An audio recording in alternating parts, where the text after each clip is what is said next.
오늘은 사도행전 말씀을 정리하시는 시간이기 때문에 특별히 뭐 이렇게 어렵게 설명을 드리거나 하지는 않을 것 같아요. 그런데 한 번쯤 다 한 번 쑥 정리하는 시간은 꼭 필요하기 때문에 오늘은 한 장에 한 절씩 짚어가시면서 사도행전의 말씀이 어떻게 흘러왔는지를 확인해 보시면 좋을 것 같습니다. 그리고 확인하시면서 안타깝지만 기존에 들으셨던 것과 조금 비교를 하시면서 들어야 될 것 같아요. 예, 기존이라고 말씀드리는 게 제가 비판적으로 이렇게 악의가 있어서 전혀 말씀드리는 건 아니고, 우리는 언제나 이 세 가지 과정을 기념하시면 좋겠어요. 세상의 과정, 종교의 과정, 그리고 신앙의 과정. 사실은 이 사이클이 우리 안에서 계속 순환한다고 보시면 좋을 것 같고요. 그런 측면에서 세상에서 종교로, 종교에서 신앙으로 넘어가는 그러한 말씀 짚음으로 이 사도행전을 생각하시면 좋을 것 같습니다. 자, 첫 번째로 보실 게 오늘 1장 8절, 아까 한명승 집사님께서 말씀해 주신, 낭독해 주신 부분인데요. 오직 성령이 너희에게 임하시면 너희가 권능을 받는다라고 합니다. 이 권능이 뭐냐 하면은 말씀의 쓰임새인데요.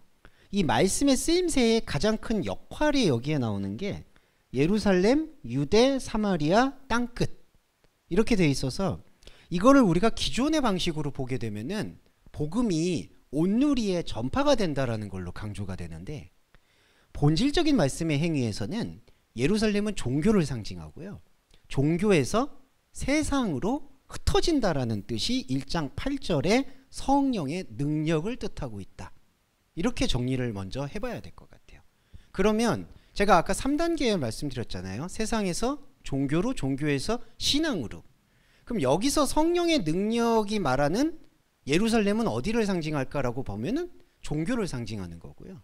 땅끝은 어디를 상징하냐면은 세상을 상징하는데, 이때 세상은, 자, 세상, 종교, 신앙할 때 제일 처음에 세상을 말하는 게 아니라 하나님을 만나는 세상을 뜻합니다. 그래서 이거를 계시록에서는 새하늘 새 땅이라고 표현을 하는 거예요. 네. 그러니까 여기 땅 끝이라고 얘기하는 것은 먼저 아예 종교조차 모르는 세상을 얘기하는 게 아니라 세상에서 종교를 만나고 그 종교를 만난 다음에 진짜 하나님을 만났을 때에 나타나는 새하늘 새 땅을 땅끝이라고 표현을 하고요. 이때 말하는 땅끝에서는 단체나 집단이 아니라 한 개인이 집중이 되는 게 핵심이다. 그러니까 이때 땅끝은 내 인생의 전체를 뜻합니다. 그래서 땅끝까지 증인이 된다는 것은 결국 구원은 나의 한 존재의 인생을 하나님 앞에 발견하고 내어놓는 것, 그게 바로 복음, 곧 성령 능력의 핵심이다. 이렇게 못 받고 시작이 되는 것 같아요. 이게 1장 8절에 예수님이 우리한테 하신 말씀입니다. 성령이 임하시면 너희가 능력을 받는다. 네, 이 능력은 그렇게 이해해 주시면 좋을 것 같고요. 그 다음에 2장 4절을 보시면 오늘은 조금 말씀이 이게 듬성듬성 넘어갈 것 같아요. 근데 말씀은 다 기억하시니까 유인물하고 같이 보면서 제가 읽어드리면서 풀이를 해드리겠습니다. 2장 4절에 이제 오순절날이 임해서 4절에 이렇게 표현합니다. 저희가 성령의 충만을 받고 성령의 말하게 하심을 따라 다른 방언으로 말하기를 시작한다. 여기서 다른 방언은요, 제가 여기 이렇게 적어놨는데, 다른 방언이 현상적으로 우리가 알아듣지 못한다라는 차원의 말이 아니라 세상의 차원과는 아예 다른 말이라는 게 강조가 되는 게 다른 방언입니다. 그러니까 속되게 표현해서 현상적으로 성령을 받아서 방언하는 거 우리 많이 해보신 적 있잖아요. 이제 우리 랄랄라 방언이라든지 여러 가지 방언이라고 표현을 하는데, 그 방언은 고린도 교회에서 할 수 있었던 방언들이고 다른 이방 종교에서 하는 방언들이라고 보시면 됩니다. 아시겠지만 불교에서도 방언은 하고 있고요. 그게 이제 불교 용어에서는 삼매라고 하죠. 자기가 삼매에 빠진다, 이제 많이 들어보셨을 거예요. 그리고 최면 치료할 때 이제 그렇게 표현하는 것. 근데 여기 사도행전에서 말하는 요 다른 방언은 그것과는 무관하게 아예 하나님 차원에 대한 이해가 시작됐다라는 표현을 이 헤테로스 글로사, 다른 방언이라고 표현을 합니다. 그러니까 성령의 충만을 받았다는 것은 전혀 다른 말을 시작했다는 뜻인데, 이때 전혀 다른 말은 이렇게 한국말이 있는데 한국말이 아닌 말, 이런 다른 말을 얘기하는 게 아니라 우리 차원의 말이 아닌 하나님 차원의 말을 이제 알아듣고 말을 하기 시작했다. 이거를 2장 4절의 오순절 성령의 역사라고 보시면 되겠어요. 다른 방언. 자, 그런데 이 다른 방언에서는 한 가지 모델이 뭐가 있냐면은, 이 다른 방언, 하나님의 말씀의 호흡은 우리 인간의 몸과 마찬가지로 성장이 요구된다는 거는 우리가 꼭 유념하셔야 될 것 같아요. 우리도 마찬가지죠. 어머니 뱃속에서 분리될 때, 그리고 어린아이서부터 교육을 받잖아요. 이게 이제 몸이라는 게 하나님의 영의 어떤 거울이기도 한데, 그때 언어를 다 배워나가는 거잖아요. 처음에는 엄마 아빠부터 배우다가 관계나 사회나 이런 용어들을 배워나가는 거잖아요. 이 하나님의 언어인 다른 방언도 그 과정은 필요하다는 거예요. 그 과정을 이게 스킵하고 싶어하는, 그러니까 생략하고 싶어하는, 그거는 욕망입니다. 사람의 욕망 안에는 늘 그런 목표가 있어요. 내가 다 배워서 성취하고 누리겠다. 근데 하나님 말씀의 방언은 그런 누림이 사람이 생각하는 목표가 있는 게 아니고 하나님과 끊임없는 사귐을 요구하거든요. 그래서 그 사귐을 요구하는 다른 방언은 우리한테 끝없는 배움과 성장을 요구한다. 근데 이 배움과 성장이 한 가지 중요한 건 목표 없는 성장이라는 거죠. 예, 왜냐하면 사람의 교육은 뭔가를 배워서 쓰는 그 직업적인 의미를 갖고 있거든요. 근데 하나님의 다른 방언은 하나님과의 사귐만을 위해서 존재하는 말이다. 예, 우리가 아시겠지만 이 말이라는 건요, 사실은 다 선악과적입니다. 무슨 뜻이냐면은, 자, 이게 핸드폰, 시계, 주원규, 이게 다 뭐냐면은 그 사람의 기능을 뜻하는 말이에요. 그러니까 사람의 말은요, 온전히 다 기능이 돼버려요. 누구의 엄마, 누구의 아들, 어디 회사의 대표, 다 자기 기능입니다. 사람의 말이 그거예요. 근데 하나님의 말은 그 기능이 존재하지 않아도 되는 상태. 예, 죄송한데 만약에 우리 집사님은 집사님 이름만으로 존재하는 상태.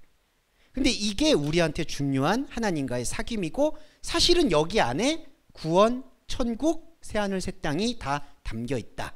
이렇게 이해해 주시면 될 것 같아요. 이게 다른 방언입니다. 그래서 이 오순절은 한 번 해서 끝나는 사건이 아니고 우리 시간 속에서는 계속 반복된다. 그런데 이게 우리 시간 속에서 반복되는 건 하나님 시간 속에서는 영원으로 이렇게 승화된다라고 보시면 좋을 것 같아요.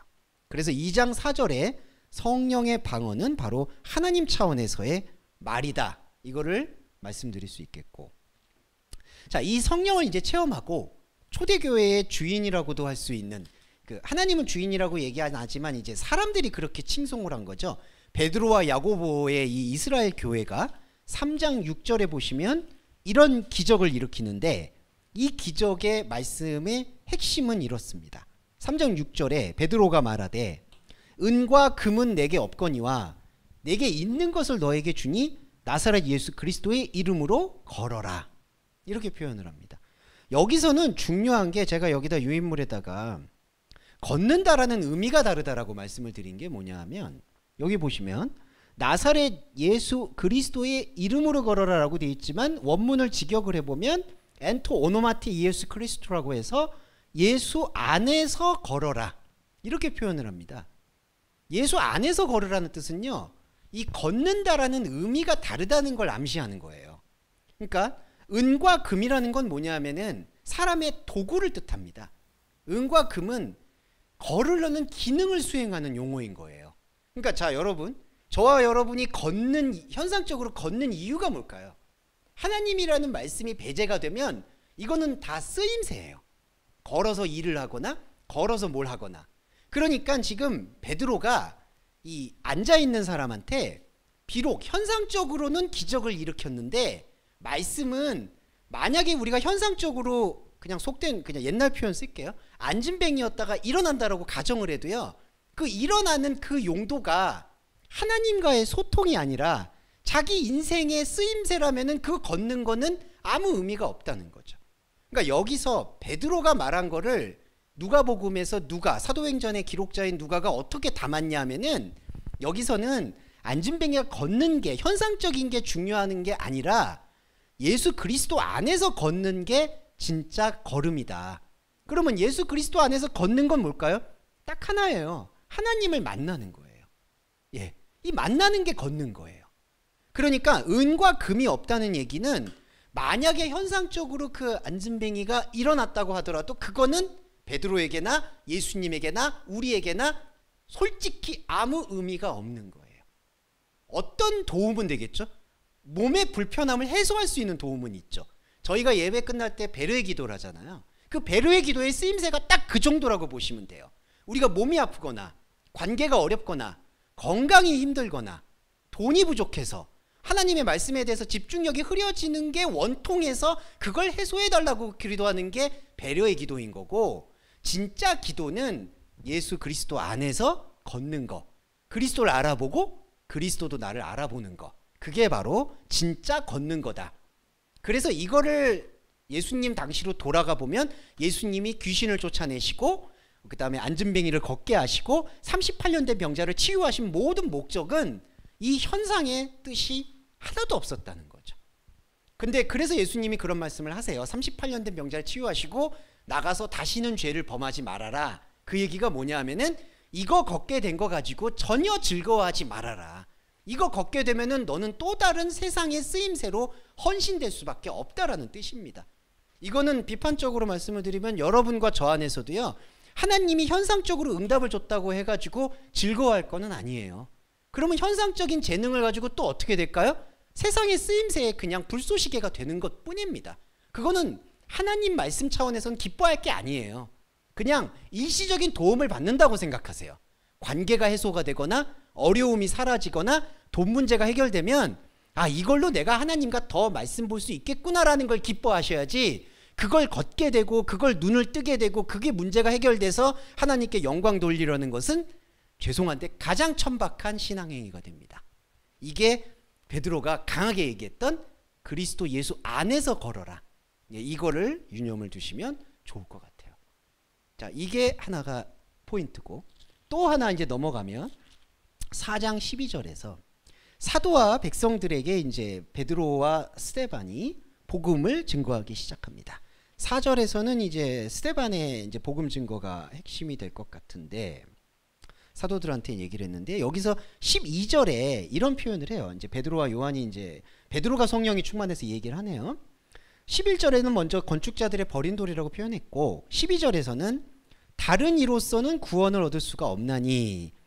자, 여기서 우리가 요거는 하나 더 말씀을 드리고 싶은 게 이게 있어요. 자, 구원의 생각을 바꾸라는 거예요. 이 말씀의 뜻이. 그러니까 무슨 말이냐면 다른 이로서는 구원을 받을 수가 없다라는 게 예수님 외에는 구원이 없다라는 뜻이 첫 번째는 맞죠. 맞습니다. 근데 두 번째는 뭐냐 하면요, 구원에 대한 다른 생각을 가짐으로써는 너가 구원을 받을 수가 없다라는 뜻이 여기에 포함이 되어 있는 거예요. 첫 번째 뜻은 예수 외에는 구원이 없다는 뜻인데 거기에 만족하는 거는 안 돼요. 왜냐하면 그게 예수님을 다시 십자가에 못 박게 되는 게 뭐냐 하면요, 우리는 구원에 대해서 사람이 갖고 있는 생각이 있잖아요. 구원 받는다, 어떻게 된다. 근데 예수님이 그런 구원을 우리한테 주려고 오신 게 아니거든요. 그러니까 우리가 생각하는 천국, 우리가 생각하는 새하늘 새 땅을 주려고, 그러니까 사람의 욕망을 만족시키려고 예수님이 십자가에서 피를 흘린 게 아니에요. 그러면 뭐냐 하면 다른 이로서는 구원을 얻었다는 게 첫 번째는 예수님의 이름이지만 예수 외에는 구원이 없다는 게 전제이지만, 더 중요한 거는 예수의 구원은 우리가 생각하는 여러 가지 방법으로 이루어지는 게 아니다. 예수의 구원이 뭐죠? 예수의 말씀이 내 안에 들어오는 게 구원이에요. 사실 거기에는 어떤 인간의 기대도 개입될 여지가 없습니다. 이때 인간의 기대라는 건 기본적으로는 사후천국에 대한 기대. 아, 내가 6.25 옷을 벗으면 어떻게 가겠지. 그거는, 그 기대는 예수 안에 있을 때 녹아내리는 거예요. 여전히 그 생각이 있다는 건 죄송한 말인데 예수를, 구원을 도구로 생각한다는 뜻이에요. 아, 그래도 내가 세상 어렵게 살아도 예수 믿었으니까 구원은 받겠지. 그 생각은 예수님과 하나가 됐다는 생각이 아니고 예수님을 하나의 우상의 대상으로 놓고 저 대상을 내가 따랐으니까 나한테 대가가 주어지겠지 하는 율법인 거예요. 그러니까 여기서 다른 이로서는 구원을 받을 수가 없다는 뜻은 예수 외에라는 뜻 외에 예수의 구원의 방식은 우리가 생각하는 여러 가지 다른 생각과는 전혀 다르다는 것을 우리가 수용을 해야 돼요. 그렇지 않으면 예수는 우상이죠. 그러면은 그거는 구원이라고 말할 수가 없습니다. 그래서 이 4장 12절에서 상당히 중요한 모티브는 예수 외에는 구원이 없다는 것은 우리의 믿음의 기초이지만 더 깊이 들어가면은 예수 외에 구원이 없다라고 했을 때 내가 생각하고 있는 그 구원의 생각이 예수의 말씀으로 분쇄가 되지 않으면 한 알의 돌도 남지 아니하고 다 부서지지 않으면 그 구원은 하나님의 구원이 아니다. 인간의 구원이다. 그 구원은 받을 수도 없고 그 구원은 받으면 안 돼요. 그게 지옥이에요. 꺼지지 않는 불이니까. 왜냐하면 자기 욕망의 불을 채우는 것밖에 안 되니까. 예수라는 그리스도가 그런 존재가 되는 것이 아니다라는 걸 밝히는 게 요 베드로가 그리고 사도가 얘기한 4장 12절에 다른 이로서는 구원을 얻을 수가 없다라는 뜻이 되고요. 자, 그리고 좀 넘어가서 우리가 조금 가슴 아프지만 이 아나니아와 삽비라 이야기가 있었죠. 5장 12절에 5장 2절이네요. 5장 1절에 아나니아와 삽비라라고 얘기했는데 이거는 지난 시간에 이 모델은 우리 모두의 모델이라는 걸 말씀을 드렸고요. 2절에서 말씀의 포인트를 말씀 짚어드릴 텐데 그 값에서 얼마를 감추었다라고 했는데 얼마라는 단어의 뜻은 없고요. 요 원문의 뜻은 에스피사토 아포테스 티메스라고 해서 그들은 아나니아와 삽비라는 복음의 전체를 보지 않으려고 했다. 이 뜻이 핵심입니다. 그러니까 그 값에서 얼마를 감췄다는 뜻이 아니라 감췄다라는 의미는 보지 않았다. 등을 돌렸다라는 얘기거든요. 그리고 이 얼마라고 번역되어 있는 이 티메스는 그 보석을 말해요. 근데 이 보석의 영롱함은 여러 군데에서 수정체가 비추는 것을 상징하고 있어요. 그래서 전체라고 풀이할 수 있습니다. 그래서 아나니아와 삽비라는 우리 안에 있는 육적인 모델인데 아나니아와 삽비라는 복음을 전체로 보지 않으려고 한다. 그러면 복음을 전체로 보지 않는다는 뜻은 뭐냐면요. 복음을 몸으로 보지 않으려고 한다는 뜻입니다. 그러면 앞서서 말한 것처럼 복음을 수단으로 보는 것. 그러니까 뭐 어려울 때 생활복음 뭐 아니면 무슨 복음 이런 복음으로 보고 있다는 거죠. 근데 복음은 그게 아니라는 거예요. 복음은 그냥 몸이라는 것. 그러니까 그거를 대면하는 게 아나니아와 삽비라의 상태에서 벗어나는 길이고 그리고 우리가 이 말씀을 깨달으면요. 내 안에 있는 아나니아와 삽비라의 죽어있음을 보는 거예요. 이게 복음이에요. 아, 내가 복음을 전체가 아니라 기능이나 수단으로 보고 있는 성정이 있구나. 이거를 발견하고 이거를 말씀을 통해서 보게 되잖아요. 그게 복음이에요. 왜냐하면 여기서 아나니아와 삽비라면 죽었으니까. 죽은 게 맞는 거예요. 근데 이거를 인정을 못하면 복음을 여전히 기능과 수단으로 보면서 아나니아와 삽비라라는 내 안에 있는 이 혼의 성정이 하나님께 영광 돌리는 성정처럼 둔갑이 되는 거죠. 그래서 이거는 교회에서 죄송한 말인데 정말 잘못 가르치고 있는 게 뭐 깨끗한 마음으로 드려야 된다. 마음속에서 욕심과 탐심을 가지면 안 된다. 이렇게 가지면요. 세상 누구도 아나니아와 삽비라로부터 자유로울 수가 없습니다. 그렇죠. 전 재산 바쳤다고 해도 아나니아와 삽비라가 되는 거예요. 마음속에 그게 의식하고 있다면. 그래서 여기서 말씀드릴 수 있는 것은 소유를 감췄다는 건 복음의 전체를 이해하지 않았다. 이해하지 않으려고 한다. 보지 않으려고 한다라는 게 핵심이고요. 그 다음에 스데반 설교로 넘어가서 7장 38절에 스데반이 구약의 이야기를 한번 쭉 풀어냅니다. 물론 이 스데반의 설교 안에는 미진한 부분이 있어요. 복음이 미진하다는 게 아니라 이 복음을 듣고 성장하는 과정이 적혀 있기 때문에 사도행전에 그 과정에서 스데반이 여전히 구약적인 요소가 남아있는 건 맞는데 스데반의 설교 중에서 가장 유효한 게 바로 요 교회 개념입니다. 7장 38절에 시내산에서 말하던 천사와 우리 조상들과 함께 광야 교회에 있었다라고 표현을 하는데 이 단어는 그냥 광야가 가나안 가는 길목에 있다 보니까 하나님한테 위로를 받기 위해서 광야가 교회로 쓰인 거다라고 많이 해석들을 하세요. 그런데 스데반의 이 설교에서의 진짜 핵심은 가나안과 광야가 교회가 하나라는 거예요. 중심입니다. 그러니까 사람의 목적 있는 선악과적 생각은 하나님께서 이 광야에 있게 하시는 거는 어느 때고 가나안에 들어가게 하기 위함이다 라고 생각하는 거는 사람의 생각이고, 하나님이 생각할 때 가나안은 지금 너가 모세를 통해서 만나고 있는 그 떨기나무 불꽃의 중심, 하나님과 대화하고 있는 바로 그 말씀 자리, 거기가 가나안이라는 거예요. 그러니까 광야와 가나안은 똑같은 거예요. 네. 그러니까 여호수아가 이후에 들어가는 건요, 그냥 인간 시간 속에서의 역사로 보시면 되는 거고 하나님 약속의 성취가 아닌 거예요. 여러분 아시겠지만 여호수아를 통해서 가나안으로 실제 들어갔을 때부터 문제가 시작되는 거예요. 왜냐하면 수많은 사사들이 나오죠. 근데 사사들로도 사람들이 만족을 못하죠. 사울이 나오죠. 사울 만족 못하죠. 다윗 나오죠. 다윗 만족 못하죠. 솔로몬 나오죠. 솔로몬 만족 못하죠. 나라 붕괴되죠. 그리고 예수님 왔는데도 또 예수님한테도 다윗처럼 나라 세워달라고 그러죠. 이게 악순환이에요. 그래서 그 전으로 돌아가면은 바로 요 가나안과 광야는 동일하다. 그러니까 우리는 광야가 교회라서요, 이 교회에서 어디로 가는 게 아닙니다. 이 교회가 곧 새하늘 새 땅이에요. 그리고 가나안이에요. 자, 그 생각을 가질 때 우리는 비로소 말씀이 내 안에, 내가 말씀 안에 있게 되는 이 말씀의 진리가 몸으로 터득이 되는 거예요. 그러지 않으면요, 이거는 다 공연불이에요, 솔직히. 아, 그래, 주목사 그렇게 얘기해도 그래, 이렇게 말씀을 다 성취해 놓으면 어디로 가겠지, 이거 없어요. 그걸 갖고 있는 이상에는 하나님 잔과 귀신의 잔을 같이 갖고 있는 거예요. 그래서 어디로 가겠다라는 생각의 예봉을 완전히 꺾어버리는 게 말씀의 본질이다라고 이해를 하면은 여기 안에서 말씀은 새하늘 새 땅을 열어놓는 것이고, 그게 바로 교회입니다. 그래서 이때 에클레시아 교회는요, 정거장이 아니라요, 말씀이 몸이 되는 체질이라고 보시면 돼요. 에클레시아, 말씀으로 계속해서 하나님과 함께하는 상태, 그걸 광야 교회라고 생각하시면 되겠고, 자, 이 말씀을 흐름을 이해하면서 8장 22절에 가면 이제 시몬 베드로의 활동 속에서 하나님의 사역을 돈으로 살려는 사람한테 베드로가 이렇게 꾸짖는데요. 22절에 그러므로 너의 이 악함을 회개하고 주께 기도하라. 마음에 품은 것을 사하여 주시리라, 이렇게 얘기하는데, 이거는 일단 베드로가 베드로 자신한테 하는 다짐이라고 보시면 되겠고요. 예전 설교에서 그렇게 말씀을 드렸습니다. 여기서 말하는 악함이라는 건 아까 은과 금과 동일합니다.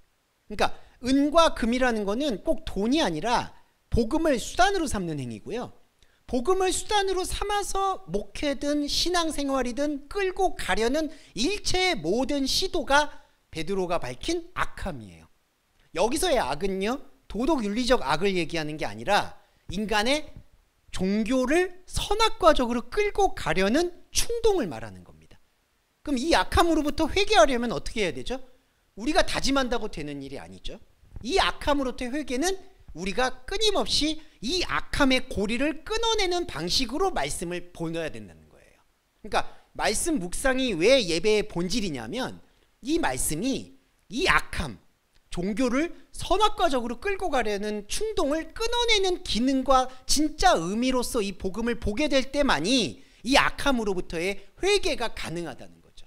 그러니까 회개는 우리가 다짐한다고 되는 맥락이 전혀 아닙니다. 그러니까 내가 회개해야지, 참회 기도해야지, 아무 소용없어요. 그거는 그냥 회개가 아니라 자기 다짐이라고 생각하시면 돼요. 그냥 인간적으로 내가 열심히 살아야지, 해야지, 그거는 나쁜 것도 아니고 좋은 것도 아닙니다. 곧 말씀적인 게 아니라는 거예요.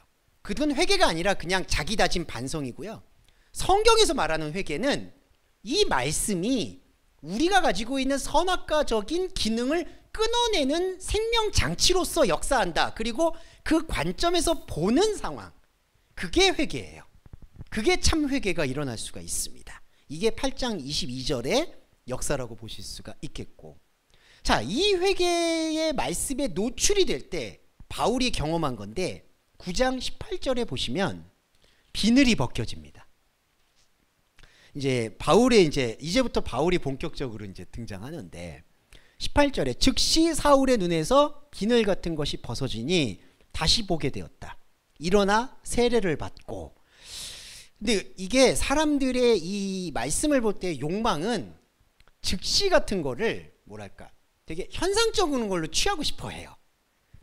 반대예요 오히려. 자, 즉시 사울의 눈에서 비늘이 벗겨졌다는 뜻은 일회적으로 벗겨졌다는 뜻이에요. 오히려 반대로.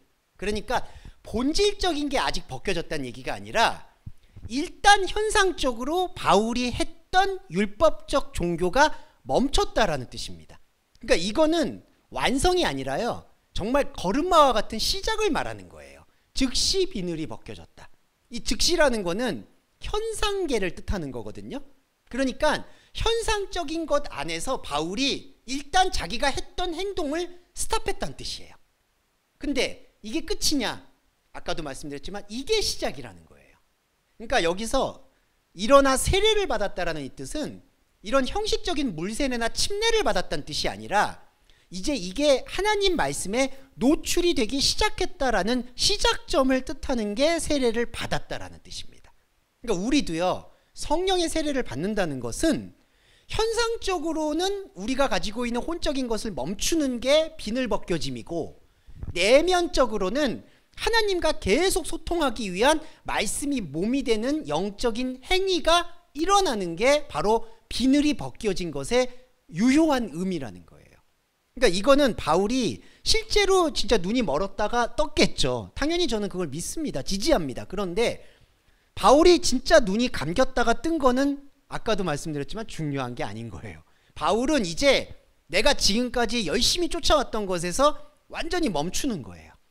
근데 여러분, 여기서 이제 이 사람한테는 모순과 고난이 있는 게 멈추잖아요. 바울은 그때 종교나 율법이나 그게 직업이기도 하고 인생 전체였거든요.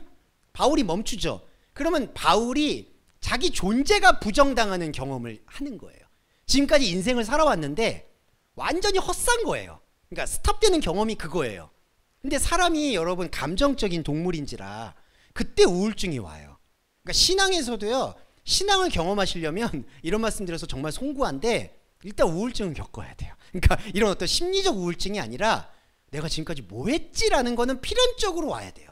이걸 뭐 일부러 이끌어내실 필요는 없는데 말씀의 깊은 것과 대면을 하면은 결국 그거에 대면을 해야 돼요. 그러니까 내 지금까지 존재가 그냥 송두리째 부정이 되는 거예요. 그게 비늘이 벗겨지는 겁니다. 그래서 제가 이 말씀을 드리는 이유는 비늘이 벗겨진 거는 절대로 낭만적인 게 아닌 거예요. 그래서 우리는 비늘이 벗겨지고 하나님의 영의 말씀이 채워지는 요 간격이라고 하거든요. 이거를 정말 효율적으로 잘해야 돼요. 그래서 저와 여러분이 이 공동체가 그래도 삶에서 정을 나누고 뭘 나누려고 하고 기도를 하는 이유는 뭐냐면요, 이 틈 때문에 그래요. 이 틈이 만만치는 않아요. 이 틈 때문에 다 무너져요. 왜냐하면은 세상엔 할 게 많죠. 그리고 내 가족 돌봐야 되죠. 내가 할 것들이 쌓여 있죠. 근심 걱정이 많죠. 자, 이걸 끊었어. 근데 복음은 거기에 대해서 해결책을 주는 게 아니라고 얘기해요. 그러면은 이걸 끊었죠. 그리고 하나님 말씀을 깊은 걸 가야죠. 낭만적으로 생각하면 그냥 가겠는데 절대로 그렇지가 않죠. 여기 틈이 있죠. 지금까지 내가 해왔던 종교, 내가 해왔던 습관, 내가 해왔던 것, 이게 다 부정당한다고 생각을 해보세요. 이게 힘들어요. 그래서 인간은 이 상황 속에서 제가 담대히 말씀드리는 건 스트레스 매니지먼트를 해야 되는 거예요. 네, 이거는 제가 웃으면서 말씀드리지만 진짜 중요한 거예요. 왜냐하면 이걸 가다가 다 멈춰요. 죄송한데 저도 계속 막 멈추고 가고 멈추고 하고, 이거 가시다가 여러분들이 신앙생활 하면서도 아마 다 경험하셨을 거예요. 자, 여기 이건 아닌 거야. 이거 알겠어. 근데 여기는 뭔지 모르겠어. 희미해. 그러니까 여기가 이게 완전히 무슨 구렁처럼 이렇게 붕 떠 있는 거예요. 근데 이걸 메울 생각을 바울이 한 거예요. 저는 바울의 존경함은 인간적인 존경도 있겠지만 말씀의 따름은 바로 여기에 있다고 봐요. 하나님 말씀의 깊은 것과 자기 눈에 비늘이 벗겨진 것, 그 사이를 메우는 게 곧 전도 여행이다. 그러니까 우리도 이 2022년 반년을 여러분들이 그 전도 여행을 하신 거죠. 이걸 말씀드릴 수 있겠습니다. 자, 즉시 비늘이 벗겨진 게 이렇게 볼 수가 있겠고, 자, 그 다음에 오늘이 시간이 좀 가긴 하네요. 근데 계속 좀 보겠습니다. 10장 28절과 11장 6절은 뭐가 어떤 맥락이 등장하냐면 또 베드로 사건인데, 자, 이제부터 베드로와 바울의 그 말씀을 묵상하는 속도차가 느껴집니다. 베드로는 지금 여기에 아직 머물러 있어요. 10장 28절 보시면요, 여기서 베드로가 그 고넬료를 만나면서 그 속된 것을 먹지 않겠다라고 다짐하는 게 나와요. 그게 말씀에 이렇게 표현됩니다. 28절에 유대인으로서 이방인을 교제하는 것과 가까이 하는 것이 불법인 줄을 너희가 알지만 하나님께서 내게 지시했다. 아무도 속되거나 깨끗이 않다라고 말씀을 줬다. 이거 지금 베드로가 하는 말이에요. 자, 베드로가 이런 말을 하는 것 중에 지금 여전히 베드로가 아직 충돌하고 있는 게 뭐냐 하면 이방인과 유대인이 교제하는 게 불법이라고 베드로가 생각을 한다는 거예요. 이게 뭘 불법으로 볼까요? 율법이라는 것에 대한 베드로의 아직 미진한 해석인 거예요. 자, 구약에서 하나님께서는 유대인을 뭐라고 얘기했냐면요, 구약에서도 유대인을, 이스라엘 사람은 유대인이라고 얘기한 게 아니에요. 유대인은 곧 히브리인을 유대인이라고 본 거예요. 히브리인은 뭐냐 하면은 세상에서의 나그네 떠돌이에요. 그러니까 유대인은요, 이 돌들로도 유대인이라는 거예요. 그러니까 동서고금을 막론하고 지금 저와 여러분도 하나님의 말씀을 들은 참 유대인인데, 참 유대인은 참 히브리인이고, 참 히브리인은 세상에서 머리 둘 곳이 없는 예수 그리스도와 같은 나그네라는 거예요. 거기에는 인종 차별 뭐 이런 거 아무것도 의미가 없어요. 그게 유대인이에요. 그러면 거기서 볼 수 있는 구약의 말씀 해석 중에 유대인과 이방인이 교제하지 말라는 건 무슨 뜻일까요? 이때 이방인은 다른 복음이에요. 그러면 이때 구약에서 말하는 이방인의 다른 복음은 어떤 거죠? 이 사도행전의 줄기 속에서 복음을 수단으로 생각하는 그 시도가 다른 복음이에요. 그러니까 그 다른 복음과 이 세상에 머리 둘 것 없다라는 것을 말씀으로 늘 새기고 있는 유대인과는 어울릴 수가 없는 거죠. 그게 불법이라는 거예요. 그런데 베드로는 그게 불법이라는 것에 대해서, 죄송한 말인데, 아직도 갈팡질팡하고 있는 거예요. 그래서 이게 10장 28절과 11장 6절은 베드로의 한계를 보여주는 거예요, 솔직히. 자, 이 뜻을 볼게요. 하나님이 아무도 속되다, 아무도 깨끗이 않다라고 말씀하셨다. 자, 이 말씀하는 이미 의도 안에 베드로는 아직 벗지 못한 비늘이 뭐가 있냐 하면은, 유대인이 원래 유월한데 하나님께서 유대인이나 이방인이나 모두 구원을 얻을 수 있도록 손길을 베푸셨다라고 해석을 한 거예요. 그러면 여러분, 뭐가 안 벗겨졌죠? 내가 아직 이스라엘 사람들이 유대인이라는 생각이 아직 안 벗겨졌다라는 거예요, 베드로는. 그러니까 베드로가 나중에 예루살렘에서 바울하고 부딪히는 게 이 부분인 거예요. 근데 바울은 이것과 다르게 가요. 아, 구약에서 이미 얘기하는 유대인은 인종하고 아무 상관이 없구나, 이거는 히브리인을 얘기하는 거구나 라고 얘기한다. 이거를 우리가 마음속에 중심적으로 새길 때 로마서와 갈라디아서가 다 풀리는 거예요. 네, 자, 이 부분이고요. 12장 24절로 넘어가겠습니다. 12장 24절에 이제 바울의 본격적인 거를 이제 들어가 볼게요.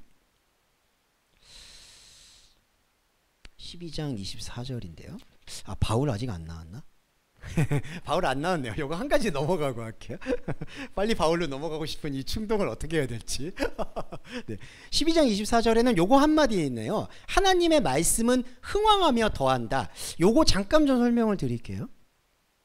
말씀이 흥왕하며 더한다라고 번역이 되어 있는데, 흥왕이라는 단어는 휴사메노스, 그 다음에 번성이라는 것은 플레로마예요. 근데 이 아옥사노스하고 플레로마는 이 뜻은 뭐냐면은, 다 제가 여기 유인물에 적어놨는데 스며든다는 뜻입니다. 예, 스며들다라는 게 강조돼야 돼요. 이 스며든다는 게 어떤 뜻이냐면은, 우리 원래 몸이 있어요. 자, 이거는 약간 기능적인 거라서 설명을 드리면, 원래는 이 육의 몸이 있습니다. 이게 질그릇이고요. 이 안에 영의 몸이 있어요. 근데 이거는 이제 말씀을 통해서만 발견이 됐었던 거죠. 우리는 근접할 수 없었었고.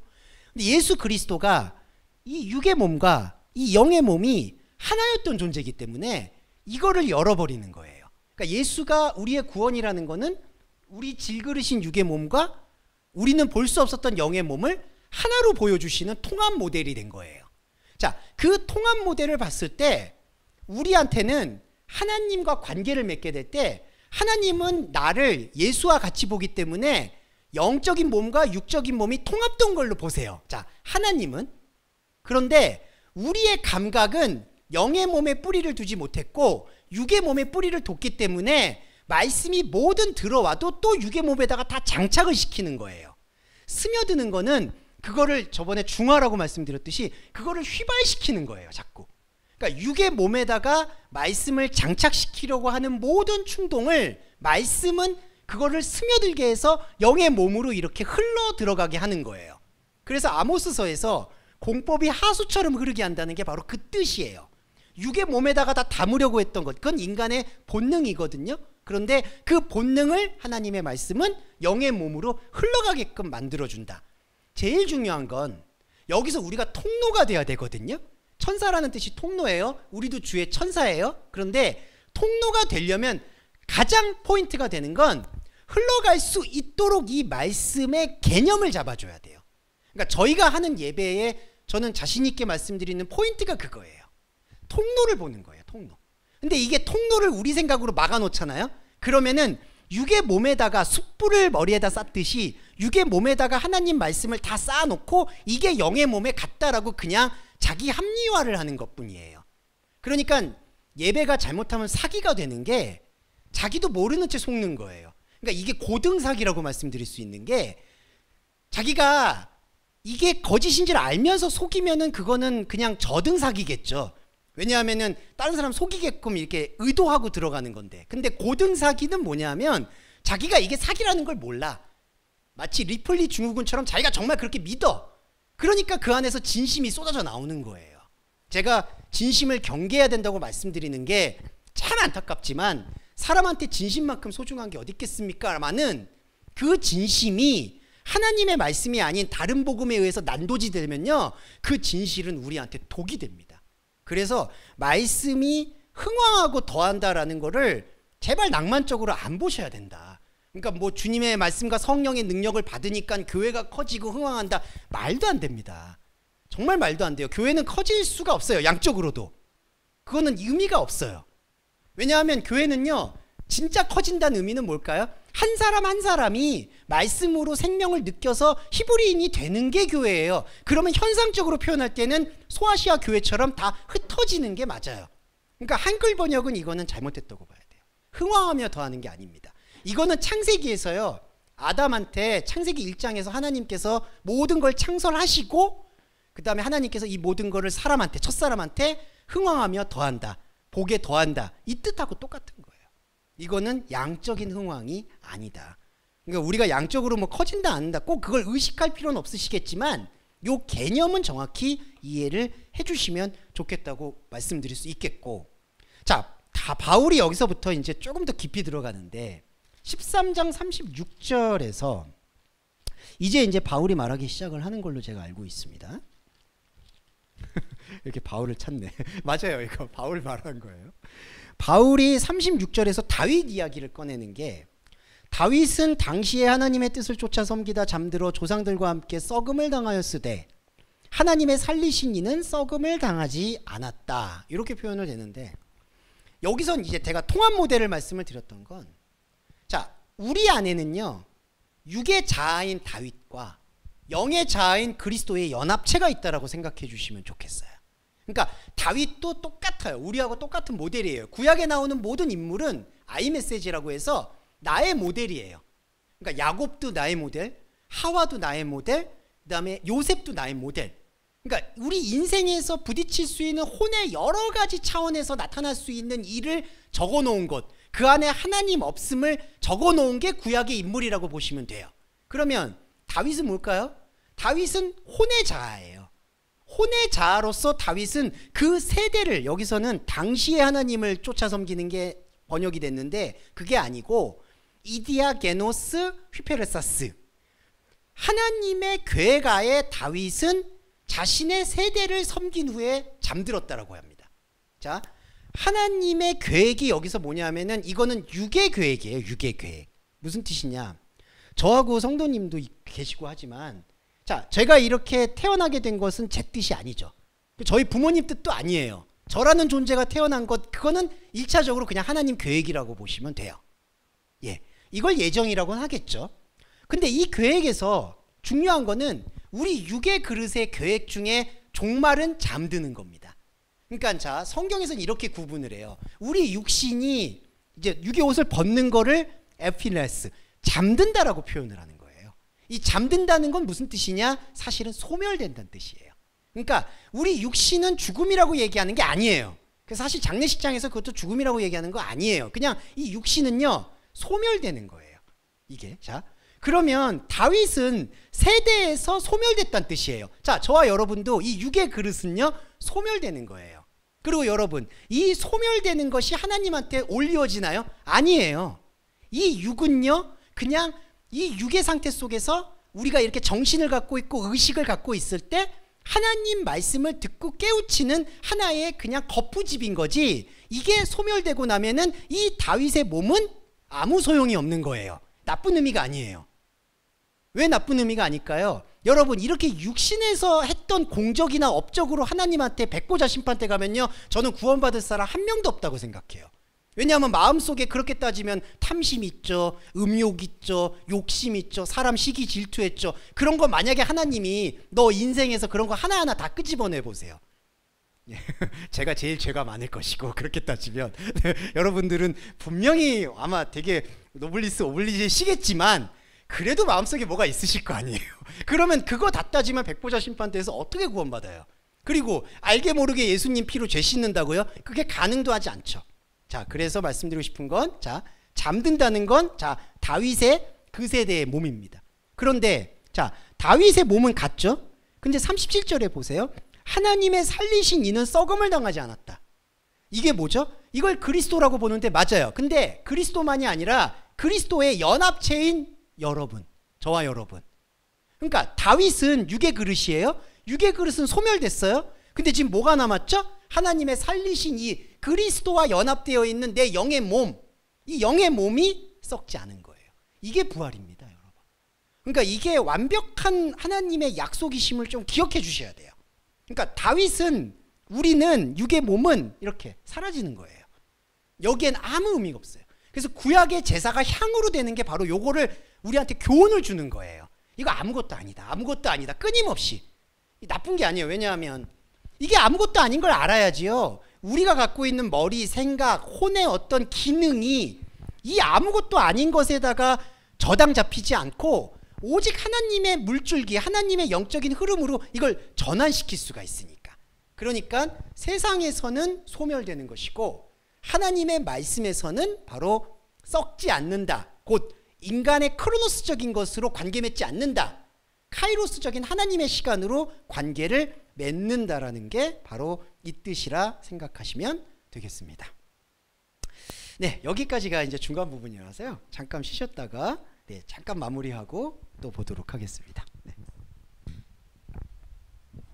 네, 그리고 자 이제 마무리 시간 하고 이제 정리하도록 하겠습니다. 네, 그 교회 소식이 하나 있는데요. 저 오늘 이제 아트 교회하고 3시에 스토리 워십 또 드라마로 읽는 거 이제 문학 뭐 이렇게 하는 거 진행하게 될 것 같습니다. 오늘 3시에서 그래서 관심 있으시면 참여해 주시면 좋겠고요. 저희 이제 봉지가 다 아시겠지만 저희가 11시에는 저희 동서말씀교회 예배가 있고요. 같은 공간에서 3시에는 주요 목사님 심우하신 아트교회에서 예배가 있는데 한 달에 한 번씩 드라마 워십의 계기가 있고요. 그다음에 다음 주 일요일 주일 저녁에는 그 현대음악회가 있는데 우리 박준희 성도님께서 통역을 이제 참여하시는 거 맞죠? 네. 그래서 다음 주 일요일 저녁에는 박준희 성도님의 원어민 발언을 들으실 수 있다라는 공지 다음 주에 또 드리도록 하겠습니다. 네. 근데 여기가 아마 가까운 데서 아마 하시는 걸로 알고 있는데 그렇죠. 세종문화회관. 네. 네, 맞습니다. 네. 네.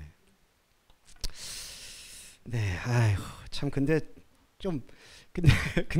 이런 말씀 드릴 때마다 계속 이게 참 저희 교회분들이 이런 말씀 드리긴 그렇지만 되게 달란트들이 옛날 말로 하면 달란트가 많은 분이 있는데 그런 거 맨날 소멸된다고 얘기하니까 제가 좀 송구하긴 해요. 근데 이제 우리는 세상 일은 또 열심히 하고 네, 말씀은 말씀을 보고 이렇게 하는 게 제일 바람직하지 않을까라고 생각합니다. 자, 시간이 좀 지났는데 이 마무리 부분에서 바울에 대한 이야기 한 가지 포인트만 좀 말씀을 드릴게요. 이 뒷구절의 부분들은 여러분들이 한 번씩 읽어보시면은 다 정리가 될 거라고 확신하고요. 보셔야 되는 것 중에 하나가 이제 그 사도행전에서 바울이 그 전도 여행을 거치면서 바울도 이제 그 말씀의 그 좋은 의미에서의 이 진화가 일어나죠. 그러니까 하나님의 말씀은 변함이 없는데 그 바울이 그거를 받아들이는 폭이 달라지는 거예요. 그러니까 저와 여러분도 이 말씀을 볼 때 내가 예전에 봤을 때하고 지금 봤을 때 왜 다르지라고만 생각하지 마시고 이 말씀을 받아들이는 이 폭이 달라지는구나 이렇게 이해해 주시면 좋을 것 같고, 그런 이해의 차원에서 바울이 아까 13장 36절과 37절에서는 이제 그 기능을 밝혔고, 우리는 육의 옷이 있어서 다윗의 몸은 소멸이 되는데 다윗의 몸과 별도로 우리 안에 있는 영의 몸은 썩음을 당하지 않는 카이로스의 시간으로 합류되는구나. 이게 하나의 바울의 발견이었고, 또 하나의 바울의 발견 중에 중요한 게 바로 요 17장 3절인데요. 요것만 제가 읽어드리고 풀이를 해드리고 마무리하겠습니다. 바울의 이제 중심을 관통하는 복음인데요. 17장 3절에 일단 데살로니가에 있는 유대인의 회당에 가서 바울이 습관대로 안식일에 성경을 이제 강론을 하는데 3절에 뭐라고 표현했냐? 그리스도가 해를 받고 죽은 자 가운데서 다시 살아나야 할 것을 증명했다. 근데 이게 뭐 단순해 보이죠? 이 말씀 자체는 이거 뭐 단순한 거 아닌가? 근데 이게 그렇게 단순한 문제는 아닌 것 같아요. 그래서 단순하지 않다라는 거에 대해서 첫 번째는 바울이 말하는 복음이 뭐냐 하면요, 죽은 자 가운데서 살아난 거거든요. 여기서 중요한 건 죽었다라는 게 중요해요. 죽었다라는 것을 기억하는 다시 살아남이라는 거예요. 그러니까 우리 이제 도마 이야기도 잠깐 드리면, 부활했을 때 예수님이, 다른 제자들은 예수님의 부활에 그냥 감격했어요. 예수님 다시 살아나셨네. 근데 뭘 안 보려고 했냐면은 십자가를 안 보려고 했어요. 그러니까 왜냐? 기억 속에서 그거는 잊고 싶은 거예요. 예수님이 흉악무도한 범죄자들이 매달리는 십자가에는 못 박힌 게 아니었어, 우리가 잘못 본 거야, 예수님은 그런 사람 아니야 라고 믿고 싶은 거예요. 근데 그때 찬물을 끼얹은 사람이 도마죠. 나는 이 십자가의 못자국을 봐야 되겠다. 그 얘기는 뭐냐면 예수가 죽은 거를 봐야 되겠다는 뜻이에요. 그래서 바울의 지금 부활의 복음도 죽은 걸 기념하는 게 다시 살아났다는 뜻입니다. 이게 핵심이에요, 첫 번째. 그리고 두 번째는 뭐냐면, 그럼 이때 죽음은 뭘 얘기하는 거냐? 이때 죽음은요, 예수님은 비록 영과 육이 통합이 됐기 때문에 십자가에서 역사적으로 못 박히셨지만, 바울이 이해하는 우리의 죽음은 이 몸 죽음을 얘기하는 게 아니라 하나님과 달랐다는 사실을 발견하는 게 죽음이라는 거예요. 그러니까 성경에서 죽음의 개념은 완전히 다른 게, 성경에서는 이 육신 죽은 거를 죽음이라고 본질적으로 표현 안 해요. 이거는 잠들었다, 소멸됐다. 여러분들 안에도 그렇게 입력을 하시면 좋겠고, 성경에서 죽음은 하나님과 다름, 이겁니다. 그런데 죽음을 기억하는 게 부활인 게 뭐냐 하면, 하나님과 다름을 기억을 못하는 게 지옥이에요. 그러니까 내가 하나님과 다르다는 사실을 기억하지 못하면은 자기가 죽었다는 것도 모르고, 자기가 죽었다는 것도 모르게 되면은 선악과처럼 하나님처럼 되고자 하는 에피디마스, 욕망에만 사로잡혀 있으니까, 그 욕망에만 사로잡혀 있는 상태에서 육의 옷을 벗죠? 소멸되죠? 그럼 어떻게 될까요? 존재가 없어지는 게 아니라 그 욕망체, 그 욕망이 영원히 가는 거예요. 이게 사단입니다. 그러니까 하나님처럼 영원히 가는 거예요. 어떤 분들은, 혹자들은 뭐 죽으면은, 육체가 죽으면은 다 없어진다, 원어 말씀하시거나 설교하시는 분들 중에도 그런 말씀하시는 분들도 간혹 있는데, 그건 말도 안 되고요. 존재는요, 우리가 부정할 수가 없어요. 그러니까 나 그냥, 죄송한 말인데 그냥 끝나고 싶어, 소멸되고 싶어, 그건 우리 기대예요. 사람은 피할 수 없어요. 그러면 존재는 지속돼요. 근데 어떻게 지속되죠? 하나님 말씀을 받지 못하고 하나님 말씀을 이해하지 못하면 하나님처럼 되고자 하는 것, 하나님도 안 보여요. 우상만 보이는 거죠. 하나님처럼 되고 하는 것으로 영원히 가는 거예요. 그게 게헨나, 지옥입니다. 예, 이거는 명백해요. 자, 근데 그 명백한 것과 다르게 하나님과 다르다는 걸 그리스도의 말씀을 통해서 기억하는 사람, 하나님의 다름의 죽음을 기억하는 사람은 이게 어떻게 될까요? 이 죽음이 여러분 부정적인 게 아니라 하나님과 다름을 이해할 수 있는 유일한 소득이거든요. 이 유일한 소득을 갖고 육신의 옷이 소멸되잖아요. 그러면 이 유일한 소득으로 하나님과 교제하는 거예요. 하나님과 교제를 할 수 있으려면 내가 하나님처럼이 아니라 하나님과 다르다는 포지션을 알아야지 하나님과 함께하는 거예요. 이게 복음 중에 복음입니다. 그러니까 내가 하나님과 다르다는 것을 고백하고 이해할 수 있는 사람, 그게 참 그리스도인이에요. 죽음을 기억하는 사람. 예, 죽음의 기억입니다. 그리고 한 가지만 더 말씀드리면, 자, 죽음을 기억한다는 거, 하나님과 다름을 기억한다는 건요, 약간 어렵지만 말씀드릴게요. 우리가 이 혼적인 머리를 갖고 있는 이 상태에서는요, 하나님과 다름을 이해할 수 있는 장치는 좀 제한적이에요. 뭐냐면 우리가 흔히 이렇게 고백하잖아요. 아, 나의 의지와 노력으로는 하나님을 기쁘게 할 수 있는 게 없구나. 우리가 솔직히 이 유한한 몸을 갖고 있을 때 발견할 수 있는 것은 솔직히 그게 최선이에요. 아, 의인은 없나니 하나도 없구나. 내 모습을 볼 때 하나님과 나는 다르구나. 자, 육의 옷을 가질 때 우리는 그것 이상의 이하도 고백을 할 수는 없어요. 하지만 하나님의 차원에서는 우리는 비록 이것밖에 고백을 못하지만 하나님의 영의 자리에서는 이것 이상의 체질이 있다는 거예요. 이게 삼층천이에요, 여러분. 그러니까 우리는, 제가 왜 그 말씀의 몸에 대해서 강조를 드리냐면은, 우리가 기껏 사실은 사람의 언어로 고백할 수 있는 거는, 하나님과 다르다는 걸 고백할 수 있는 거는 그냥 말씀을 통해서, 아, 내 혼적 자아 안에는 하나님이 없구나. 솔직히 66권은 다 그 의미예요, 솔직히. 그런데 중요한 거는 하나님께서는 우리의 영의 자리에서는 그 다름의 체질을 완전히 다른 것을 마련을 해두셨다는 거죠. 그게 창세전에 예비된 것이에요. 이거를 우리는 황홀함으로 기대할 수 있어야 된다는 거예요. 아, 이게 하나님과 다른 건데 이 다른 게 우리 육신 생활 속에서 그냥 눈에 보였던 그런 제한적인 것만이 아니겠구나. 여기서 싸움이 일어나는 게, 요것만 말씀드릴게요. 무슨 싸움이냐? 하나님의 완전하고 삼층천의 그 황홀함이 또 사람이 계획하는 디자인이 있잖아요. 사람의 상상력. 하나님하고 행복해, 뭐 하나님하고 졸거, 여기로 또 제한되는 게 하나님이 볼 때는 두려워하시는 거예요. 왜냐하면 사람이 디자인하는 무슨 황홀한 거, 기쁜 거, 이런 것들은 모두 사람의 육적인 본성이 학습된 데에서 나오는 기쁨이거든요. 그러니까 여러분, 죄송한 말인데 여러분이 느끼는 기쁨, 제가 느끼는 기쁨, 어떤 슬픔, 사실 이거 죄송한 말인데 아무것도 아니에요. 그냥 이 기쁨은 그냥 하나의 인간이 받게 되는 관계에서 얻는 소득일 뿐이에요. 이걸 제가 소홀히 여기는 건 아니지만 이걸로 하나님의 황홀함을 재단에서는 또 복음이 변질될 수가 있어요. 그래서 힘드시겠지만 세상의 모든 유익은 소멸된다는 방향으로 우리가 말씀의 탈을 붙잡고 그 말씀으로 하나님과 다름을 나아갈 때 우리 안에서는 우리가 의식하든 안 하든, 우리가 노력을 하든 안 하든 하나님께서는 당신의 영적 자리를 무슨 수를 쓰든지 확장을 한다는 말씀입니다. 그러면 얼마나 황홀해질 걸 기대해 보시면 나중에 이 육의 옷이 소멸되고 났을 때 하나님께서 내 안에서 확장해 놓은 걸 봤을 때의 그 기쁨은 바울이 말하는 것처럼 말할 수 없는 소망이라는 거죠.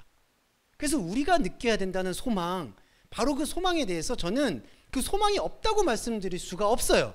분명히 존재하죠. 근데 그 소망은 바로 하나님과 우리와의 1대1의 관계 속에서의 영적인 소망으로 존재한다. 그리고 그 소망을 우리가 우리 시간 속에서 어떻게든지 더 보존하고 확장하려면은 안타깝지만 전쟁을 해야 되는데, 어떤 전쟁이냐? 우리가 기대하고 우리가 알고 싶어하고 우리가 얻고 싶어하던 그 모든 신앙의 뿌리를 잘라내는 쪽으로 말씀을 봐야 된다는 거예요. 그래야지 예배가 영과 진리 안에서 비로소 걸음마를 뗄 수 있다. 이런 말씀 드려서 죄송하지만 이것도 저희가 드리는 예배도 겨우 걸음마입니다. 시작이라고 보셔야 돼요. 저도 시작이고요. 그런데 이 시작조차 잡지 못하면 아예 희망도 없습니다. 그렇기 때문에 이 시작점을 잡는 것을 사도행전의 줄기라고 보시고 그 시작점을 사로잡으셨다. 이제 만나셨다라는 기쁨을 가지고 끝난 다음에 샐러드로 함께 그 기쁨을 나누시면 좋겠습니다. 근데 고기가 하나도 없긴 해. 보니까 그건 좀 감안해 주시고요. 다니엘처럼 채식하는 마음으로 식사를 하도록 하겠습니다. 네. 자, 마무리 기도와 주기도문으로 마무리하겠습니다. 하나님 감사합니다. 사도행전을 마무리하면서 우리 안에 복음의 본질의 그 방향을 일깨웠습니다. 우리 동성하스님께 교회 여러분들과 제가 정말 어렵고 미숙하고 더디지만 어둠 속의 터널을 걸어가듯이, 그렇지만 그 길이 하나님의 길임을 말씀으로 확증하며 걷고 있습니다. 주님, 이 2022년의 반년을 하나님의 말씀으로 채워주심을, 읽어주시고 이루어주심을 진심으로 감사드립니다. 이 시간이 하나님의 카이로스의 시간이 될 수 있음을 또한 고백합니다. 그리고 또한 여름철이고 여러 가지 환경과 어려움들에 겪고 계시는 성도님들 계십니다. 그 성도님들을 주님께서 소홀히 여기지 말아주시고 일상에서 겪는 여러 충돌들을 하나하나 살펴주셔서 감정적으로나 육체적으로나 어려움 겪지 않고 슬기롭게 승화될 수 있도록 그 퇴로, 출구를 열어주시기를 간절히 바랍니다. 우리 인간은 연약한지라 하나님의 말씀의 깊은 것을 보기도 전에 지칠까 두렵습니다. 지치지 않도록 도와주시고 붙잡아 주시기를 간절히 소원합니다. 예수 그리스도의 이름으로 기도드립니다. 아멘. 주기도문 함께 하겠습니다. 하늘에 계신 우리의 아버지여, 이름이 거룩히 여김을 받으시오며 나라에 임하옵시며 뜻이 하늘에서 이룬 것 같이 땅에서도 이루어지이다. 오늘날 우리에게 일용할 양식을 주옵시고 우리가 우리에게 죄 지은 자를 사하여 준 것 같이 우리의 죄를 사하여 주옵시고 우리를 시험에 들게 하지 마옵시며 다만 악에서 구하옵소서. 대개 나라와 권세와 영광이 아버지께 영원히 있사옵나이다. 아멘.